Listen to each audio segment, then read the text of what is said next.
रात में सोते समय बहुत सावधान हो जाना चाहिए उपासक को।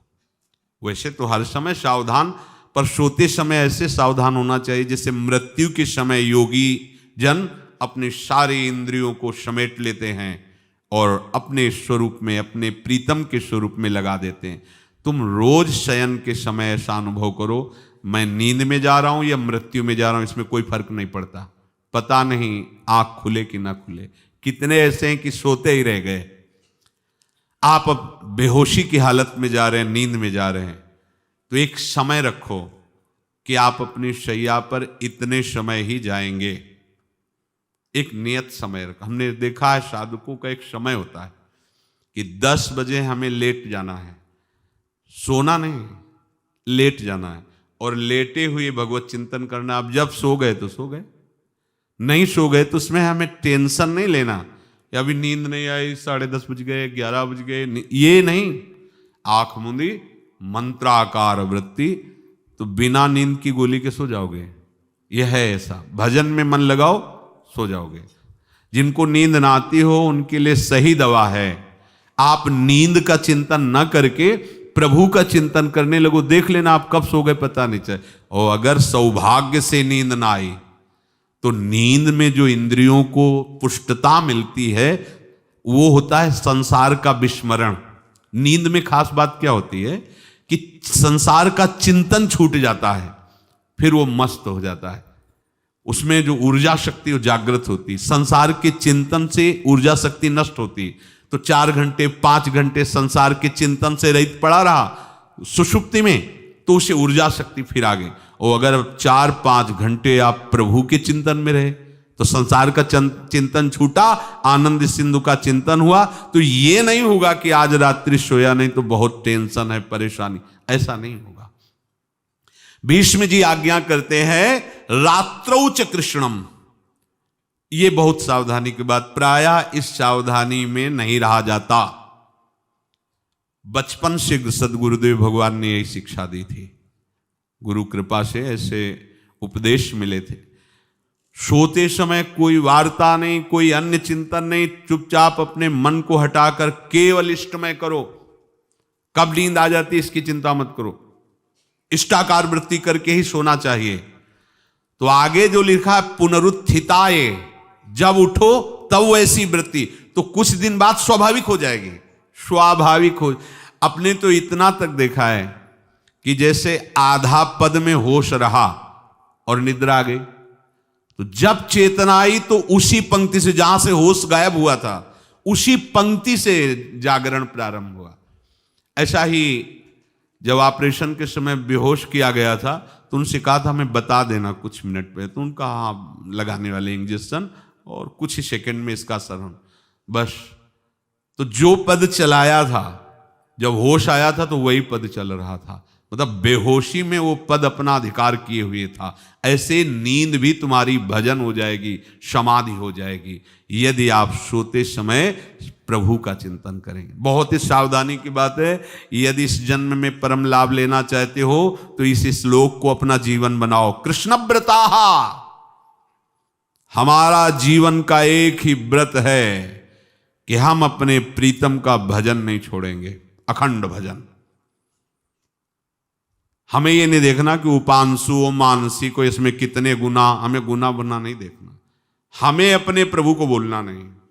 भजन में मन नहीं लग रहा, पद गा रहे हैं, जोर जोर से चिल्ला रहे हैं, नाम कीर्तन, हमें अपने प्रभु से जुड़े रहना है। कृष्ण व्रताः, कृष्ण मनुस्मरन्तो, हमारा निरंतर स्मरण चले, बस ये प्रयास रखना है। जब निरंतर स्मरण की बात कह दी तो फिर आगे कुछ कहना नहीं चाहिए, पर खास बात इसीलिए कहा जाता है कि आप समझ जाओ। रात्रौ च, जब कोई भी ब्रह्मचारी, कोई भी उपासक, कोई भी बैरागी त्यागी महात्मा सोते समय सावधान हो गया तो उसकी रात्रि बहुत गलत जाएगी। खास जब आप सैया पे शयन करते उस समय असावधानी हुई तो विकार छा जाएगा, ध्यान रखना। आपका चिंतन गलत हो जाएगा, आपकी चेष्टा गलत हो जाएगी, जागृत में ना सही तो स्वप्न में। आप सावधान उस समय जरूर रहिए। और उतना ही विश्राम कीजिए जितना आवश्यक हो। व्यर्थ में करवटें मत बदलिए, ये उपासक का स्वरूप नहीं होता। रोगी है तो बात अलग है, बड़े असाध्य रोगों से, नहीं तो ऐसी दिनचर्या नहीं होनी चाहिए। कै बजे? 3:30, अभी आधा घंटा तो है, फिर कमर ओढ़ लिए, ये साधक का नहीं होता। उचित समय, जो मान लो 4 घंटा विश्राम का, तो अब ये नींद का विषय आओ या ना हो, हम तुम्हारे लिए पुष्प बिछा के नहीं बैठेंगे कि आ जाओ आ जाओ आ जाओ। नहीं आई तो अब ये नहीं गया, अब इतने समय नहीं आई थी, अब 4 बजे उठने के समय कैसे नहीं, ये फेंका। उसमें विचार नहीं किए, पहले फेंको और सैया से नीचे उतरो, भूमि को प्रणाम करो, आगे बात नहीं। वो फिर आपको ऐसा होता है 10 मिनट में तो कोई बात नहीं, 10 वो पार कर देगा, घंटा दो। रात्रौ च कृष्णम पुनरुत्थिताय, ये नियम लीजिए। सोते समय आप बिल्कुल मृत्यु दशा की स्थिति लाइए, जैसे मरने वाला नहीं होता, सब जगह से मन हटाकर। और सच्ची है, पता नहीं आंख खुले कि ना खुले, ये बड़ा धोखे का जीवन है। ये ऐसे हजारों लोग सोए और सोते ही रह गए। हमको धोखे में नहीं रहना। सुबह जग जाएंगे तो फिर भजन करेंगे, लेकिन हम बिल्कुल तैयारी में। तो जब ये था कि किडनी कभी भी फेल हो सकती, तो हमें ज्ञान तो था नहीं ऐसा उस समय, तो हम रात्रि में जब शयन का सो, तो कपड़े कौन थे, कोई पैंट शर्ट थोड़ी थे, सब हटा चला, ऐसे रज लगाई, राधा वल्लभ जी को ऐसे बांधा, चरणामृत लिया, पूरी तैयारी में, क्योंकि पास कोई था नहीं। तो ये होता था कब मर जाए, कैसे बताएं कितना सुख, एकदम युगल चरणारविंद में तदाकार होते ऐसे। वो इसीलिए कहते हैं कि प्रतिकूलता और अव्यवस्था और दुख, ये भगवत प्राप्ति का प्रधान साधन है। अव्यवस्था, प्रतिकूलता और दुख, ये अभ्यास उसी से।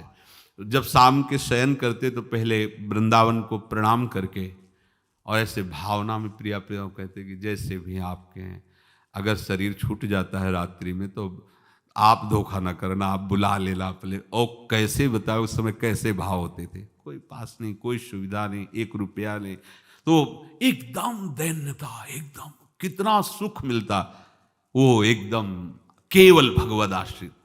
तो रात्रौ च कृष्णम पुनरुत्थिताय, ये बहुत पकड़ने वाली बात है। रात्रि के समय कोई और चिंतन न बनने पावे। देखो अभ्यास, और उस समय खास करके विषय चिंतन बनता है, ध्यान रखना। दिन भर लड़ते रहोगे इंद्रियों से, और जब आप शयन के समय जाओगे तब वो अवसर ढूंढेंगी और आपको विषयों में फंसाने की चेष्टा करेंगी। कोई क्रिया या पूर्व में कोई क्रिया या कोई दृश्य या कोई बात, अगर कहीं मोबाइल से मित्रता है और बगल में रखा है तो भूल जाओ, रात्रौ च कृष्णम पुनरुत्थिताच। जब तक नींद नहीं आती तब तक फिर वो ऐसी सामग्री डाल देगा कि वो बर्बाद हो जाओगे। साधक मान लो, हमारी प्रार्थना मान लो, हम मानते हैं कि आज के समय में यंत्र का बहुत बड़ा प्रभाव है। अब यंत्र का प्रभाव देख लीजिए, यही छाती पे मोबाइल होगा, यही धड़कन के साथ वो घंटी बजे और कुछ नहीं। ऐसा भगवान का खेल रचा है। और इसमें सबसे खतरनाक बात है कि आप जो चाहो देख सकते हो, जहां चाहो, जैसे विश्व की पूरी बात, पूरा विश्वात्मा है, ये विश्वात्मा स्वरूप है, सर्च करो देख। अब अगर साधक सावधान नहीं है तो समाज में तो ऐसे कट गया। अब एकांत में जब शयन के समय गया, उस समय मन आपको फंसाने की चेष्टा। प्रार्थना है, अगर आपके पास मोबाइल हो तो एक उसका समय रखो। अगर आपको ऐसा लगता है कि कोई परिस्थिति आ जाए, हम स्विच ऑफ किए हैं, तो एक और मोड कहते हैं, कोई फ्लाइट मोड दो, क्या मोड में लगा दो, सीधे मत रखो, मोड में लगा दूर रख दो। आप अपने चित्त को प्रभु में जोड़िए। रात्रि के समय मोबाइल का प्रयोग मत कीजिए। मान लीजिए रात्रौ च कृष्णम पुनरुत्थिताय, सुबह उठते ही आपको कुछ चिंतन नहीं करना। सबसे पहले उठते ही, यदि आपके अभ्यास में आ गया तो ऐसा ही होगा, नहीं तो आपको पहले सदगुरुदेव भगवान का प्रणाम नमस्कार और कुछ भक्तों का, और फिर नाम जप, भले 5 मिनट ही करो, अपने आराध्य देव का सुमिरन, फिर अपनी दिनचर्या करो।